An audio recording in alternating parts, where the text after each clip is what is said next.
যেন গো ডেকেছে আমায়, কে যেন গো ডেকেছে আমায়। যা বাবা, পেরে গেল। মানে না নয়ন কেন ফিরে ফিরে যায়, কে যেন গো ডেকেছে আমায়। মানে না নয়ন কেন ফিরে ফিরে যায়, কে যেন গো ডেকেছে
দারুণ গেছো ফুলঝুরি। তুমি আজকে কি গলা একটু এখনো একটু অসুবিধা এখনো রয়েছে? না না, ঠিক আছে। দেখা যাক তোমার এই গান শুনে শানুদা যে থিম দিয়েছেন তার উপর যে গান তুমি গাইলে, কি ওনার রায়, কি বিচার, কি একটু শুনি। অপূর্ব অপূর্ব। ফুলঝুরি, তোমার খাসি, একটু গলায় খাসি আছে? খাসি খাসির মতো আছে? না ঠিক আছে। না না কেন বলছো? খাসি যদি থাকে তা থাকতেই পারে। আছে কি খাসি? হ্যাঁ, আমার মনে হয় এই জন্যই তুমি গানটা এত বেশি ভালো গেয়েছো।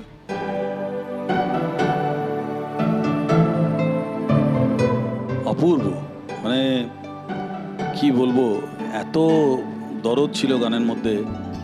আর কে যেন গো ডেকেছে আমায়, একটা এত ফেমাস গান, এত পপুলার গান, তোমার গলায় এত সুর, এত মিষ্টি করে তুমি গাইলে, এত ফিলিংস, মানে আমি অভিভূত হয়ে গেছি একদম। Fantastic fantastic. God bless you ইয়ার। কনগ্রাচুলেশনস। ধন্যবাদ।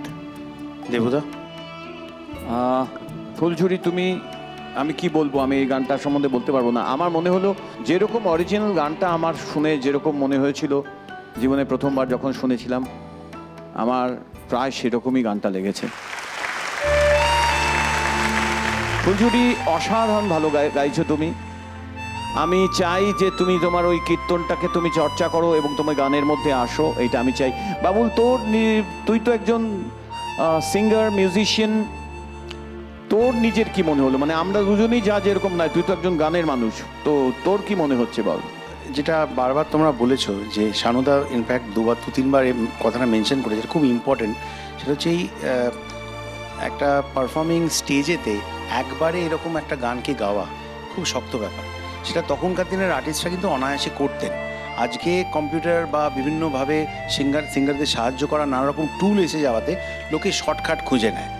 হ্যাঁ, এই শর্টকাট খুঁজে নেওয়ার ব্যাপারটা অনেক সময় সিঙ্গারকে কমজোরি করে তোলে। তো এক্ষেত্রে ও যেটা দেখালো মঞ্চে একবার গেয়ে, তার মধ্যে কিন্তু দরদ ছিল, সুর ছিল এবং তাল তো অবভিয়াসলি সুন্দর গেয়েছে। তো যেটা তুমি বললে যে প্রায় অরিজিনাল গানটা শুনছি এরকম একটা ফিলিং হলো। আমি বলবো আমি তোমাদের সঙ্গে সম্পূর্ণভাবে একমত। অসাধারণ গেয়েছিস, দারুণ গেয়েছো, ধন্যবাদ দাদা। Thank you. শুনলাম ফুলঝুরির গান। একবার দেখিনি তাহলে সেমিফাইনালের সেকেন্ড রাউন্ডের পরে আমরা কে কোথায় দাঁড়িয়ে আছি।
আপনারা দেখছেন সঙ্গীতের সুপারস্টার। ফিরে এলাম ব্রেকের পরে এবং এই যে সঙ্গীতের জমজমাট একটা আসর আপনারা দেখছেন, যেখানে প্রতিটি প্রতিযোগী নিজেদেরকে উজাড় করে সমস্ত রকমের গান আমাদেরকে শোনাচ্ছে। আজকে সেই সেমিফাইনাল যেটা আমরা দেখছেন তার দুটো রাউন্ড শোনার পরে আমরা দেখতে দেখতে চলে এসেছি তৃতীয় রাউন্ডে। এই তৃতীয় রাউন্ডে আপনারা শুনবেন জাজেস চয়েস রাউন্ড, অর্থাৎ জাজেরা পার্টিকুলার একটি গান বলে দেবেন প্রত্যেকটি প্রতিযোগীকে যে তাদের কোন গানটা গাইতে হবে এবং সেই গানটা প্রতিযোগীকে অন দ্য স্পট গিয়ে শোনাতে হবে। তো শুরু করছি আমাদের আজকের এই সেমিফাইনালের তৃতীয় রাউন্ড, জাজেস চয়েস রাউন্ড। এই থার্ড রাউন্ডে অর্থাৎ জাজেস চয়েস রাউন্ডে আমি এবারে নিজে রাখবো না। আমি যেমন সানুদা আগেরবারে লাস্ট গানটা আমাকে বাজতে বলেছিলেন, আমি এবারে বলটা সানুদার কোর্টে ফেরত পাঠিয়ে দিচ্ছি, জাজেসদের কোর্টে ফেরত পাঠিয়ে দিচ্ছি। সানুদা তুমি ডেকে নাও প্রতিযোগীকে, তুমি ডিসাইড করো কে প্রথম তোমাকে কি গান শোনাবে। আজকের জাজেস চয়েস রাউন্ডে আমি প্রথমে সুপর্ণাকে ডাকতে চাই। সুপর্ণা চলে এসো।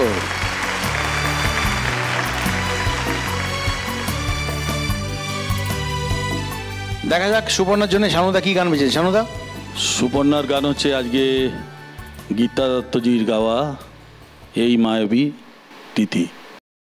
পারবে তো? একদম very good, all the best.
Bulo ko na